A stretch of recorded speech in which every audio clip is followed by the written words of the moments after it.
Prepárate para destruir cada romántica fantasía que Agustín Lara te hizo creer, porque lo que estás a punto de escuchar te obligará a ver al Flaco de Oro bajo una luz completamente distinta. México lo elevó a un altar de canciones y poesías, un ídolo intocable del amor y la bohemia, pero detrás de su piano y sus versos más sublimes se escondía un monstruo de control, engaño y una oscuridad que jamás te contaron. Hoy vamos a desenterrar los secretos más perversos de la leyenda, verdades tan crudas y perturbadoras que harán que te preguntes si la música más hermosa puede nacer de un alma tan oscura. Amigos, hay historias que se cuentan al calor del piano y el humo del cabaret, pero hay otras que se ocultaron por décadas, enterradas debajo de aplausos, homenajes y discos dorados. Todos creen conocer al poeta del amor, el que escribió versos que todavía hoy se dedican en serenatas. Sin embargo, muy pocos se han atrevido a mirar detrás del telón donde él realmente vivió. Mientras enamoraba a México con canciones, en su vida personal acumulaba secretos tan incómodos que todavía duelen cuando se dicen en voz alta. Hoy vamos a contar lo que casi nadie quiere recordar, 50 años después, cuando ya no hay cámaras que lo persigan ni periodistas dispuestos a callar por conveniencia. Los datos perturbadores salen a la luz, historias que pasaron en su propia casa, en camerinos, en juzgados, en iglesias y en pasillos oscuros donde nadie tomaba fotografías. Lo que viene a continuación no es un tributo, sino una lista de verdades incómodas contadas sin miedo y con todos sus detalles. Si alguna vez pensaste que Agustín Lara era puro romance, prepárate para cambiar de opinión. Antes de continuar con estas revelaciones que te dejarán sin aliento, te invito a que te suscribas al canal de Secretos de la Fama. Activa la campanita para no perderte ninguna de estas historias que exponen el lado más oscuro de los ídolos. Además, cuéntame en los comentarios qué opinas hasta ahora de este inicio. ¿Creías que Agustín Lara era un hombre intachable o ya sospechabas de su doble vida? Muchos creyeron que había límites que ni la farándula rompería, pero Agustín Lara, al parecer, no creía en límites, ni sociales ni morales. La historia de Rocío Durán es quizás una de las más perturbadoras de su vida, una verdad que la sociedad intentó ignorar por décadas. Ella llegó siendo una niña a su casa, una pequeña de apenas 5 años a la que él presentó al mundo como su hija. La sentaba en sus piernas en entrevistas, la cuidaba, la educaba y la protegía como un padre, o eso parecía. Como Rocío misma relató, «Me fui con ellos a los 5 años, duré de los 5 a los 7». Una frase que en aquel momento sonaba a un recuerdo feliz. Con los años, esa niña se transformó en una mujer joven y hermosa, y él, simplemente, cambió de papel de la manera más inquietante posible. Un día dejó de llamarla hija y comenzó a llamarla amor, una transición que pocos pudieron comprender o aceptar. A los 60 años y con todo un país viéndolo envejecer, decidió casarse con la muchacha de 17 años que había criado desde la infancia. Las cámaras captaron todo. Los besos incómodos, los abrazos que ya no eran paternos, las caricias que antes hubieran sido escándalos si se descubrían. Él sonreía, convencido de que todo estaba bien, mientras la prensa no daba crédito a lo que veía. Era el cuento más retorcido que nadie imaginó. La niña adoptada, la que toda su vida llamó papá, se convirtió en la esposa legal del hombre que debía haber sido su protector. Muchos dijeron que él la moldeó desde pequeña para tenerla cuando creciera, y lo peor es que, en el fondo, nadie puede asegurar que estén equivocados. Las palabras de Rocío, «Si yo cuide a un hombre que se echó la responsabilidad de cuidar a una niña de 5 años», resuenan hoy con una ironía desgarradora. Sin embargo, la historia de Rocío Durán se entrelaza con otra, una que demuestra la violencia inherente a la vida íntima del Flaco de Oro. Ella fue adoptada para recibir cariño y estabilidad, pero recibió todo lo contrario en el hogar que debía protegerla. La casa de Agustín Lara era un campo de batalla con 2 generales que se odiaban cuando las luces se apagaban, un escenario de gritos, objetos volando y celos a la orden del día. La niña se acostumbró a esconderse detrás de las puertas para no escuchar el caos, a presenciar las escenas que terminaban con lágrimas o, peor aún, la adopción nunca se formalizó del todo, dejándola como una hija sin papeles, sin apellido asegurado, sin una cama fija cuando los platos terminaban con puertas azotadas.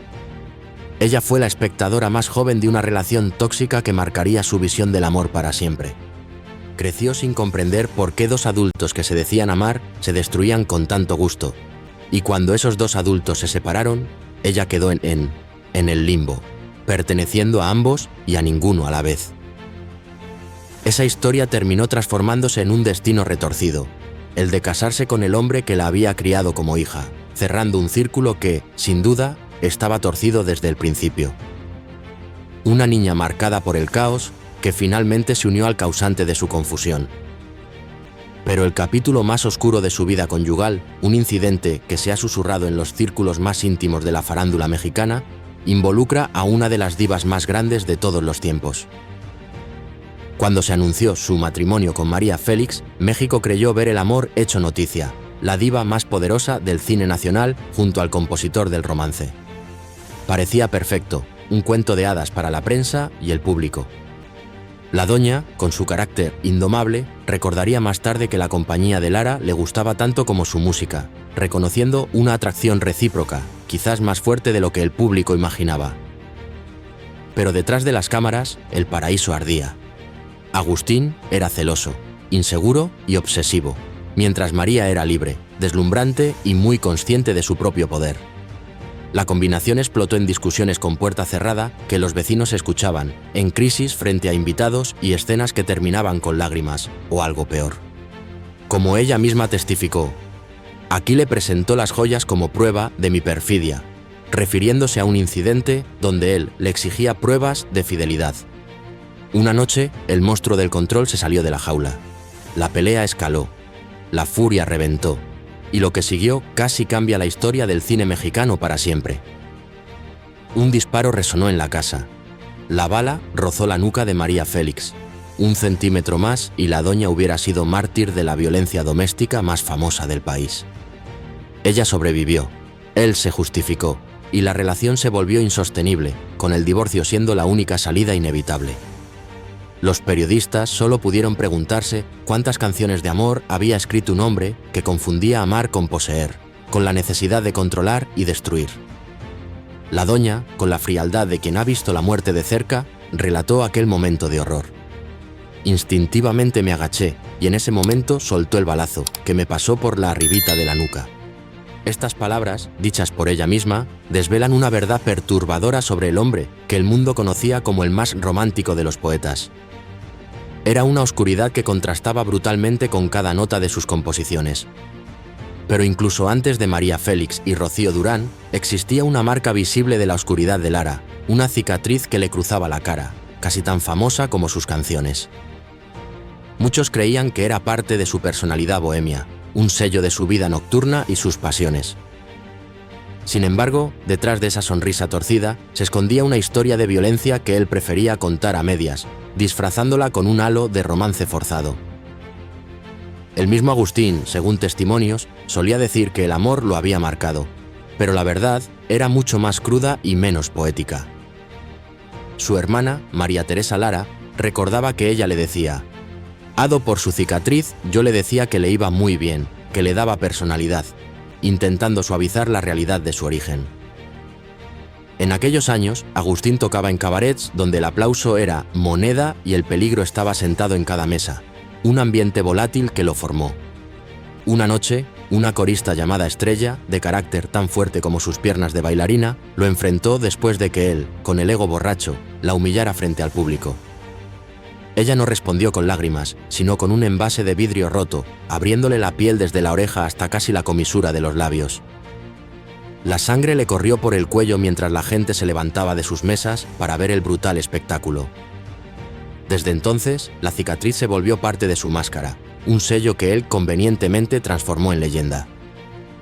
Decía que el amor lo había marcado, pero la verdad es que fue su soberbia la que recibió una lección cortante, una herida permanente que lo acompañaría siempre. Cada vez que el público lo veía, quizás sin querer, también veía a Estrella, y esa noche en la que él perdió la discusión, pero ganó una leyenda, una de las muchas que construyó sobre las ruinas de otros. Este es solo el comienzo de la verdadera historia de Agustín Lara, y las revelaciones apenas han comenzado, preparando el terreno para un segundo capítulo aún más oscuro.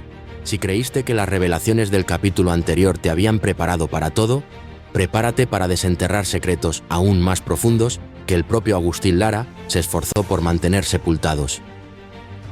El poeta del amor no solo era un maestro de la manipulación emocional, sino también un arquitecto de realidades paralelas, donde los matrimonios eran falsos y las canciones, a veces, no eran suyas. Hoy continuaremos excavando en la oscuridad de su legado, desvelando verdades que, incluso 50 años después, siguen resonando con la fuerza de un trueno. Cuando Agustín Lara quería tener a una mujer a su lado, no prometía amor eterno, lo representaba.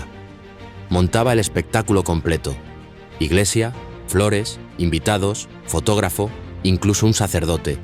Pero todo era una puesta en escena cuidadosamente orquestada para que ella creyera que se estaba convirtiendo en la nueva señora Lara. Él sonreía, tomaba de la mano a la enamorada y repetía votos que sonaban tan reales como una de sus canciones más sentidas, y la cámara capturaba cada segundo para que la mentira fuera creíble, para perpetuar la farsa ante los ojos de un mundo sediento de romance. Pero cuando llegaba el momento de hacer el registro civil, aparecía un pretexto, una firma faltante, un trámite atorado o simplemente un enigmático mejor luego. Ese luego nunca llegaba, dejando a varias mujeres con álbumes de fotos que parecían recuerdos felices, pero que no tenían valor legal alguno. Algunas descubrieron la verdad cuando quisieron reclamar herencia o pensión, enfrentándose a la dolorosa realidad de que su unión solo había existido en la fantasía de él y en sus fotografías. Otras lo supieron desde el principio y, aún así, se quedaron, convencidas de que era mejor tenerlo a medias que no tenerlo. Lo perturbador de esta faceta no es solo que él las engañara de manera tan elaborada, sino que muchas aceptaron el engaño, cegadas por un amor que él nunca les devolvió con la misma pureza. Este patrón de falsedad era un reflejo de su compleja personalidad. Un hombre que construía su propia realidad para satisfacer sus deseos más oscuros, dejando corazones en ruinas a su paso.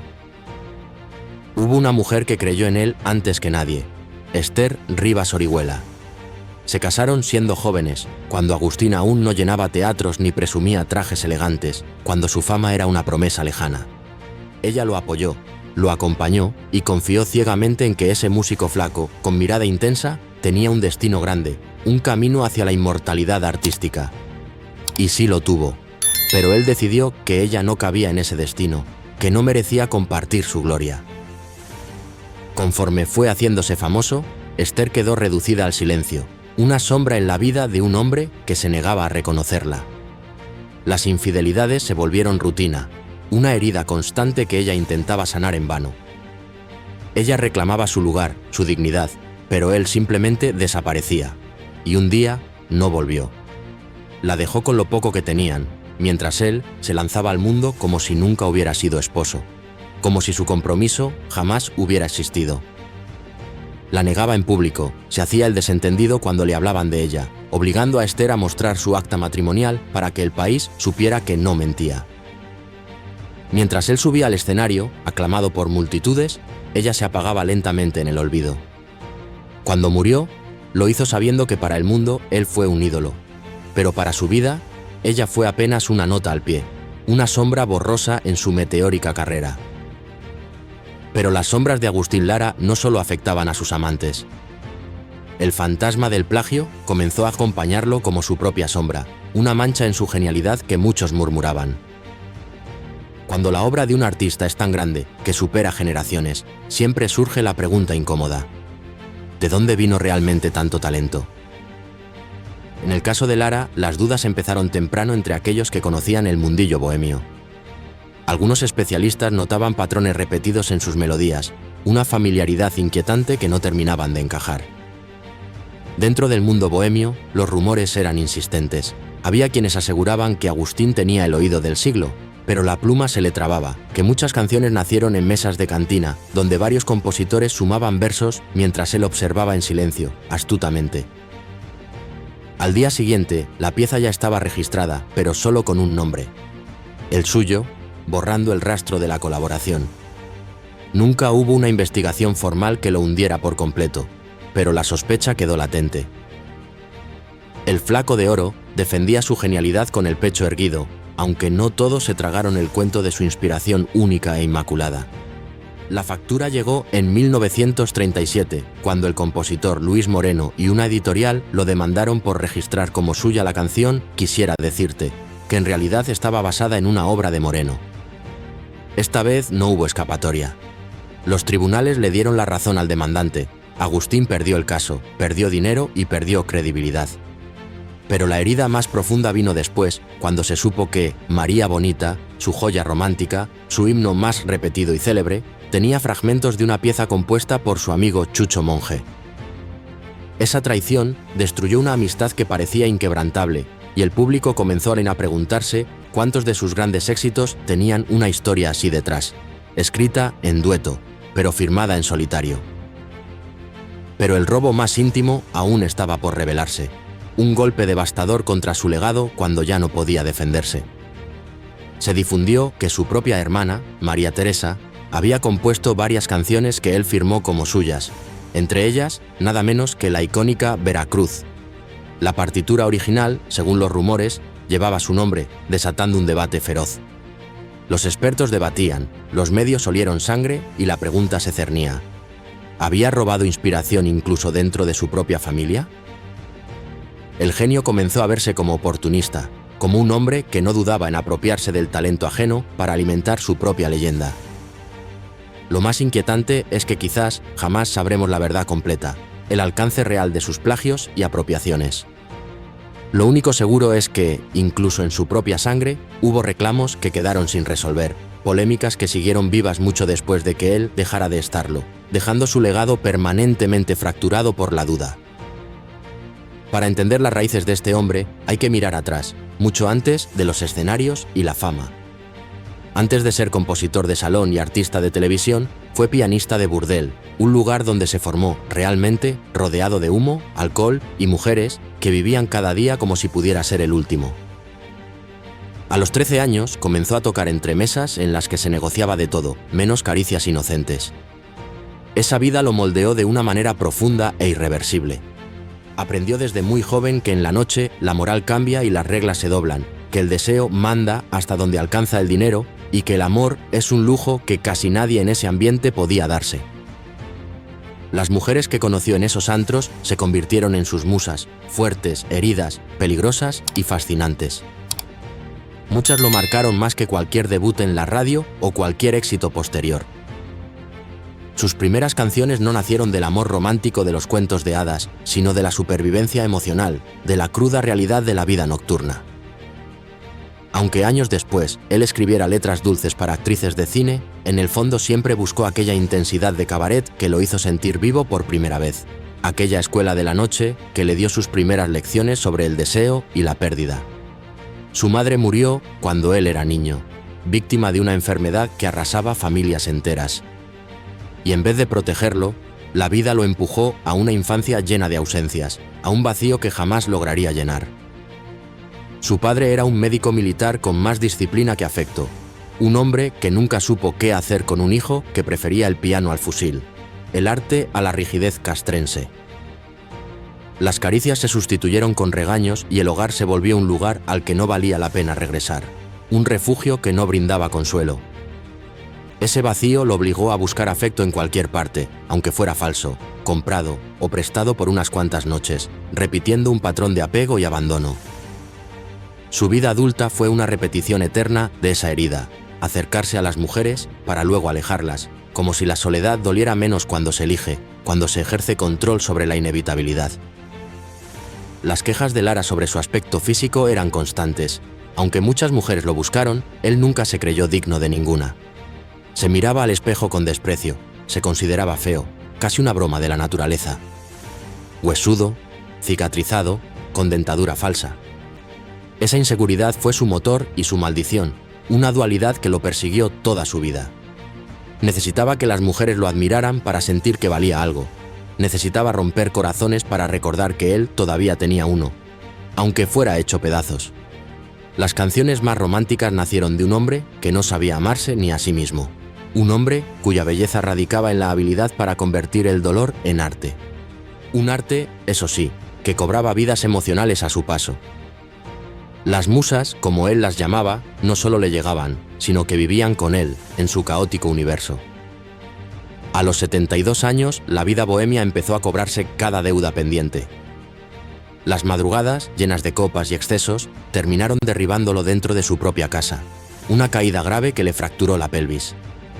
Ya no había aplausos, ni fiestas, ni mujeres a su alrededor. Solo un dolor incesante y el implacable paso del tiempo. Su cirrosis empeoró tanto que terminaron internándolo durante meses en el Hospital Inglés, un lugar sombrío que marcaba el principio del final. El que alguna vez había sido dueño del escenario quedó reducido a un cuerpo frágil, conectado a máquinas, escuchando murmullos de pasillo y pronósticos de los que ya no se levantaba. El seductor que no conocía límites había encontrado uno muy claro. El final existía y estaba más cerca de lo que él quería admitir. Él estaba muy enfermo, se había caído, se había roto la cadera, y de eso, finalmente, murió. O al menos, así lo creyeron muchos, aunque la historia fue más complicada. El Flaco de Oro había pasado años jugando con la salud, creyendo que el cuerpo le aguantaría todo, pero llegó el día en que su corazón simplemente dijo basta. Mientras lo trasladaban en el elevador del Hospital Inglés, sufrió un paro cardíaco que casi apaga su historia para siempre. Los doctores lucharon por regresarlo. Lo consiguieron a duras penas. El ascensor llegó. Las puertas se abrieron y él volvió a respirar, aunque ya no como antes. Su cuerpo ya no era el mismo, y su espíritu estaba fracturado. Lo más duro fue entender que el aplauso ya no le servía de nada, que la ovación del público no podía salvarlo de la implacable mano de la muerte. Él, que siempre fue el dueño del tiempo en el escenario, descubrió que la vida no da segundas tomas, que no hay repeticiones y que al final el público se retira antes que el artista. Un enfermero que lo atendió en sus últimos momentos recordaría: él se murió en mis brazos en el 435, una muerte que muchos no quisieron ver o no pudieron, ya que la mayoría de sus amantes no lo visitaron. A partir de ese momento, su cuerpo se convirtió en una sombra de lo que fue. Entró en coma el 3 de noviembre de 1970. 23 días sin despertar, 23 días en los que México lo homenajeaba fuera con flores, veladoras y artículos de prensa. Pero adentro, en esa pequeña habitación de hospital, no había filas de mujeres llorando por él, ni amigos cantando sus éxitos al pie de la cama. La mayoría de los que alguna vez juraron amor eterno no aparecieron, ni amantes ni colegas. Su figura se había vuelto incómoda. El genio que tantas veces escribió sobre la intensidad del amor agonizaba solo, abandonado por aquellos que habían sido parte de su caótico universo. Su romanticismo nunca estuvo tan lejos de la realidad como en ese momento final. Si ahí no la pasamos 28 días, los peores días de mi vida. Recordaría a su esposa de aquel entonces, una de las pocas personas que lo acompañaron en su lecho de muerte. El 6 de noviembre de 1970, el silencio finalmente ganó. Agustín Lara murió, dejando detrás canciones que todo México conocía y una vida que muchos preferían ignorar. Se le rindieron homenajes oficiales y se habló de él como un héroe cultural, el gran poeta del amor. Pero sus errores no fueron enterrados con su cuerpo. Sus amantes pelearon por herencias, sus enemigos hablaron más fuerte y sus secretos comenzaron a salir por todas partes. Mientras algunos lo recordaban como el poeta del amor, otros señalaban los fantasmas que había dejado. Abandono, manipulaciones, traiciones, un rastro de dolor que no se desvaneció con su partida. El contraste entre su vida pública y su vida privada quedó expuesto como una herida abierta que nadie quiso atender en su momento. Una dicotomía que nos obliga a preguntarnos si la genialidad puede redimir la oscuridad del alma. Agustín Lara, ¿por qué fue grande? ¿Por qué ahora los jóvenes no saben quién fue? Este fue el otro lado de Agustín Lara, el que no aparece en las serenatas, ni en los homenajes, ni en las clases de historia musical. El hombre capaz de escribir el amor más sublime mientras vivía el caos más oscuro. Un ídolo que México elevó al cielo, aunque quizás nunca se ganó esas alas. Si esta inmersión en la vida de Agustín Lara te sorprendió o te hizo ver a la leyenda con otros ojos, cuéntanos en los comentarios cuál fue el dato más perturbador para ti. No olvides suscribirte a Secretos de la Fama, activar la campanita y seguirnos para conocer los secretos más oscuros de las grandes figuras del espectáculo. Porque aquí, en este canal, ninguna leyenda vuelve intacta del pasado. Te esperamos para más historias que te harán dudar